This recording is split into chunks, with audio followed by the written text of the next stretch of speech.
before I came back for his birthday celebration. And all 10 of us went to Hirakan in order to spend most of the month of January with Hirakan Baba. After being with him for a couple of weeks, I realized that he knew every thought that I was thinking 24 hours a day. And I could imagine that a yogi with telepathic powers could read my thoughts 24 hours a day. And I wondered why he bothered, but I noticed that he knew everything that I was thinking.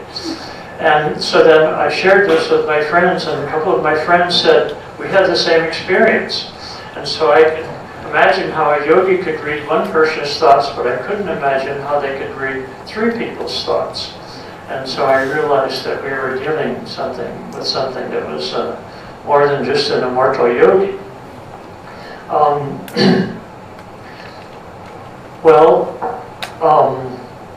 I had done enough rebirthing at that time, because rebirthing was perfected by 1985, and I'd spread it to a few 100,000 people.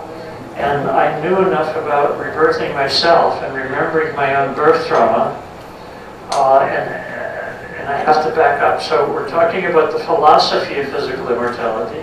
Secondly, we have to talk about the psychology of physical immortality, which essentially involves healing the death urge, which you learn from your family tradition.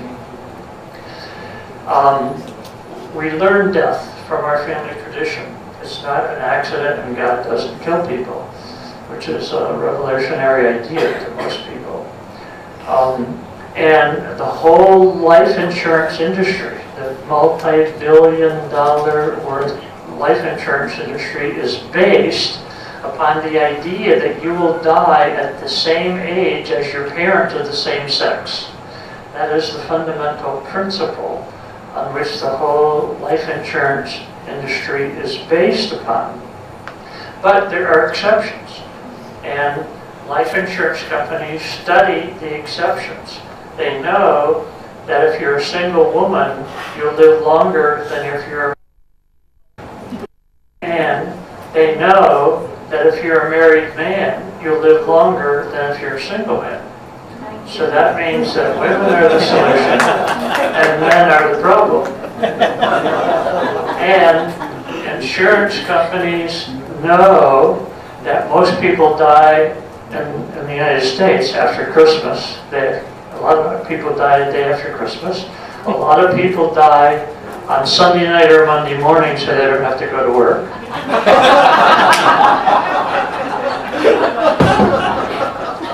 And they study death. They love to study death. And when I healed my death urge in 1967, I was fascinated by death. When you heal the death urge that you learn from your family tradition, you're no longer afraid of death. And you enjoy studying it. It's a fascinating phenomenon. Why do people die? And one of the basic reasons that people die is because they run out of goals. They run out of things to do. Because, you see, when you were born, your parents took care of you, and then when you got to be a certain age, they said you have to go to school. So you went to school for 16 years, or however many years you went to school. And then your parents told you that you have to get a job and go to work. And so you got a job and you went to work. And then your parents told you, you now have an income, now you have to get married. And so you got married. And then your parents told you, now it's time to have children, and you have children. And then you're trapped. You have to support the children until they get through college. Well, when your children get through college, then it's time to die. Because you don't have anything else to do. Your parents didn't tell you what to do after your children get through college. And that's one of the fundamental reasons people die. Because they don't have anything to do that keeps them alive. So goals, understanding and making at least 300 goals for yourself. He'll probably live to be 100 because he has lots of stuff to do. And that's one of the secrets. Well, so I became enlightened in 1960. I healed my death urge in 1967. And I realized, and after I healed my death urge, I remembered the most terrifying experience of my entire life, which was when I was born. The reason that you don't remember your birth and you don't remember what you were thinking about when you were in the womb is because you're afraid to. We are afraid of our unpleasant memories. And I have remembered about 50 past lives, but I notice that I do not remember the past lives when I was the bad guy. I only remember past lives when I was the good guy, or I was fairly neutral. So our miserable lives, we don't like to remember. And I had a woman in one of my trainings who spontaneously started remembering her past lives, and it was like a movie that played in her head for hours. And they were the most miserable movies she could imagine. And they totally occupied her life. Sometimes the movies would go on for 8 hours, and she would have them every few weeks, and sometimes more than one per week, and sometimes even more than one per day. Her life was being dominated by these terrible movies that she was watching. They would just captivate her, and she couldn't get them out of her head. And actually, one of the goals was achieved as a result of doing the 9-day training. She was able to control this ability. And I keep writing to her, and I tell her, please send me the story of all your miserable lives, because I have difficulty remembering my bad lives. Only the pleasant lives I remember. And so she actually has a very gift, but she says, you don't want to know it. And she refuses to write up her past lives in order to stimulate that aspect of my history. Good, so healing the death urge is a major accomplishment in our spiritual development. Healing the death urge, which we learned from our family tradition. And so we have to open our mind with the concept of physical immortality in order to create a safe environment in our mind to examine our family tradition. And it's not that difficult. I mean, you know when your grandparents died, and your grandparents died, and when your parents died, if they have, or when they expect to die. And that process that one came up with just now that you engaged in is a really valuable process to think about that gap. And so we have to heal the death urge, and it's a major factor. Then we have to heal senility and old age. As a result of healing my death urge, learning spiritual purification from Babaji and other immortal yogis, I asked myself the question, would I become senile? Well, how much do you know about senility? I noticed that even in supermarkets in India, you have an adult diaper section. And so, is that what you have to look forward to? Wearing diapers? Growing up so you can wear diapers? Think about it. Think about it. Well, I wondered if, since I'd done so much rebirthing and healing, if I would become senile and have to wear diapers and have the other symptoms of senility. And I wondered that and wrote about it in 1981 in my first book about physical immortality. And I didn't find out the answer to that question until 1988 when I became senile. And I became totally non-functional. went through all the symptoms of senility, and the only reason I knew that I might come out of it is because I'd already met immortal yogis that were 300 years old, that were 700 years old, and that were 2,000 years old. And I found out from Babaji at an opportune moment that that particular body was 9,061 years old in 1980. And so I knew it was possible. And one of the things that got me through senility was curiosity. I wanted to know how many terminal diseases I would have to heal, and what life would be like after senility. I didn't know how long old age and senility was going to last for me, but I wanted to find out what life was like afterwards. Well, it lasted for 5 years. I was non-functional most of the time for 5 years. And so senility is primarily infancy consciousness. It's memories that are stuck in the mind and the body from your first years. And let me just talk about one of them. If you didn't walk until you were 2 years old, your body was trapped in atrophy. And that atrophy is recorded in the cellular memory of your body. And whenever you have difficulty getting off of your chair and doing something, that's atrophy. That was implanted in your body during your first 2 years of life. And so senility is actually an opportunity to spontaneously heal everything in your mind and body that you haven't healed yet. And so another definition of senility is it's the final exam of the human condition. You either pass or you pass away.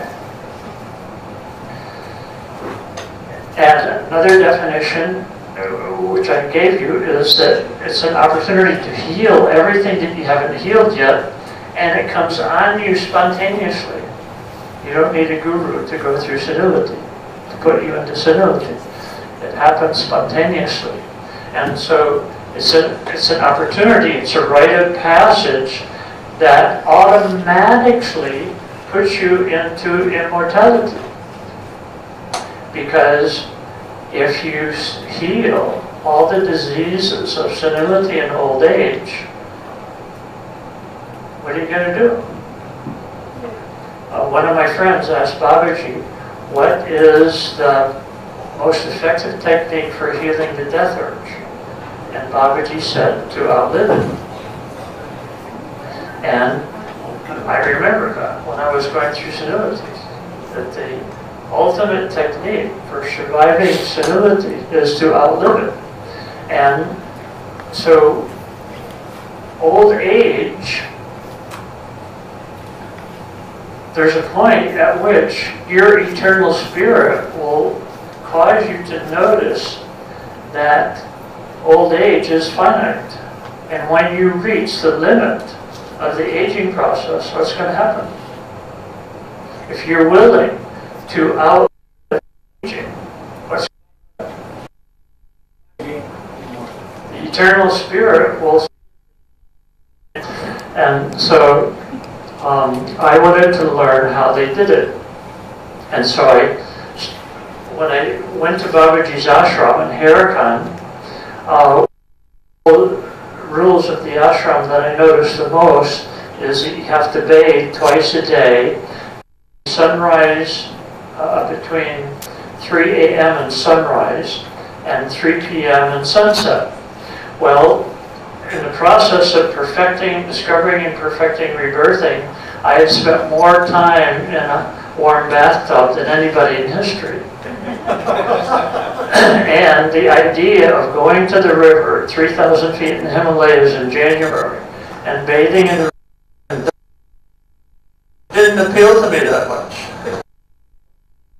I began to develop the concept of the energy body, which all of you who have done rebirthing, you know during your first session, you had a experience of your energy body. And so I already had that physical experience of the energy body as a result of doing rebirthing for several years, but I never really noticed how water, a shower or a bath, changed my energy body. It was cleaning and balancing my energy body. And so it was actually as a result of that and my relationship to Babaji and certain advanced fasting goals that he gave me, that I developed the idea of spiritual purification. So spiritual is a thing, but what I know is the great metaphysical thinkers who didn't understand spiritual purification died, even though they taught physical immortality. And the reason is because they left the physics out of metaphysics. And the physics of metaphysics is earth, air, water, and fire. The Shiva Purana, Volume 3, Chapter 2, says that earth, air, water, and fire are the physical qualities of God. Think about that. Earth, air, water, and fire are the physical qualities of God. Earth, air, water, and fire is the physics of metaphysics. And so I'd already learned about air, breathing.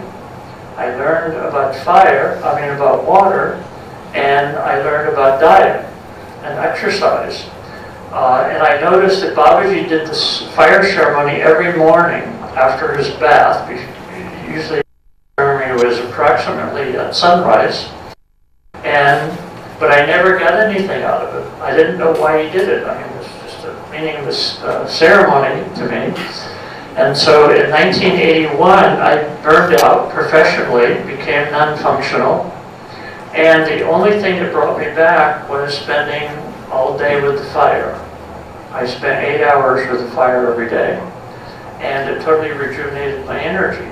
And that's when I discovered the healing power and the spiritual power of fire. And so since 1981, I built fire purification into my daily spiritual practices. And actually it was at the end of that year I realized that sleeping 8 hours at night is a waste of time. And I decided to sleep with the fire every night. And so I put my bed in front of the fireplace and I slept with the fire every night.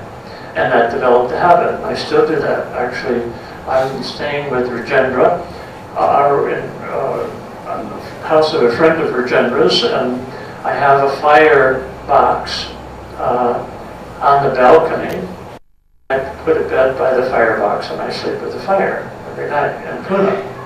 And I've done that all over the world. And actually my reputation for fire purification has gone ahead of me.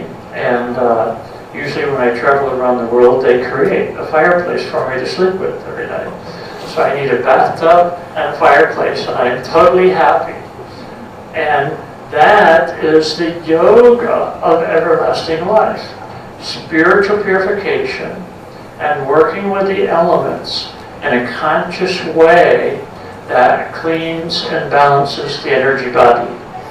And so once you get these fundamental concepts and you start healing death urge, and your friends start healing their death urge, then you develop a whole other dimension of spiritual community. You can start with spiritual enlightenment and metaphysics, and that's a good way to start relating to people. But when you have this experience of energy, and you become conscious of your own energy body and the energy body of other people, and if you can get a group of people to do these practices, then you create a whole other dimension of spiritual community. And life becomes so pleasurable, you want to live forever. So actually the reason I'm here this time is because of Rajendra and his group. He has a group in Pune that has been meeting every month for over 8 years. And so when I connected with that group last year, I was totally thrilled because I had been establishing one-year seminar groups that meet once a month for a day since 1974. And to find one that I didn't even have to work on myself, that was already in existence, put me into bliss instantly. And so I started working with this group, and then they started working with some of these more advanced spiritual practices, and they've been working with rebirthing for a year. Everybody's been through 10 sessions, and all their family members have been through 10 sessions.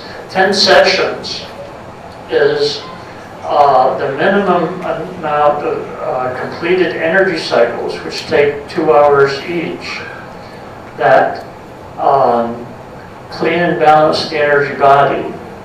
And the energy cycle is not determined by the teacher or the student, it's determined by your own divine energy.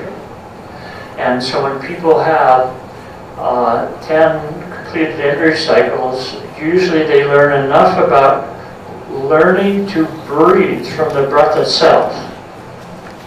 When you learn to breathe from the breath itself, you become the master of prana yoga. And so most people take 10 more or less sessions to get to the point where they become prana yoga masters. And once you have that skill, that ability, it makes you more spiritually self-sufficient. It is the greatest self-healing tool you can learn.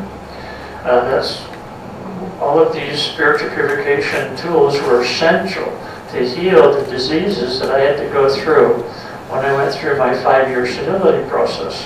And it was a full-time job for 5 years. And I had to keep doing the practices in order to keep releasing and purifying the stuff out of my mind and body to the point where I got clear of that process. So, spiritual enlightenment, spiritual purification, and spiritual community. It's only 4 words, magic words, and that fundamentally is the gospel of the immortal yogis. And so that's the secret.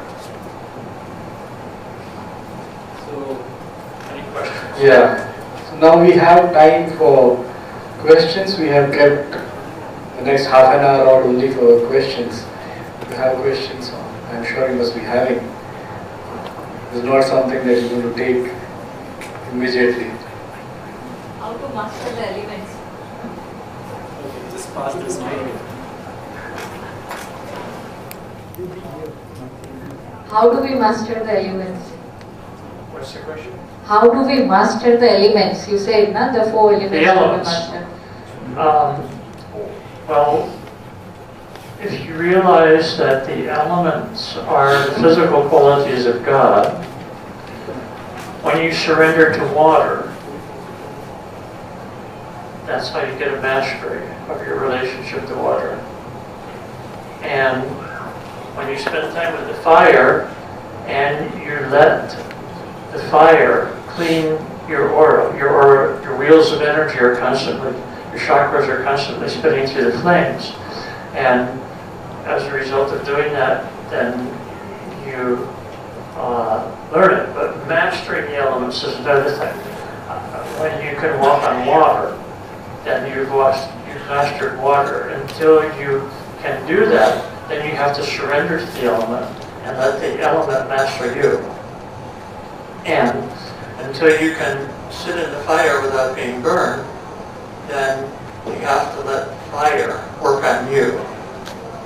And it is true, and once you get to a certain point in your process, you don't care how long it takes, because you're in constant bliss, you're in tremendous understanding of yourself, you can just relax and go directly to the source and experience, I call it the space between your thoughts, experience being the fundamental oneness of the universe. And it's just a question of continuing to experience ourselves and to experiment with food to master earth, and exercise and movement to master earth, and breathing to master air. And so once you're getting the benefit of the elements, then your life becomes so pleasurable that you don't care how long it takes till you get to the point where you can walk on water. But it's inevitable. And you don't care how long it takes until you can master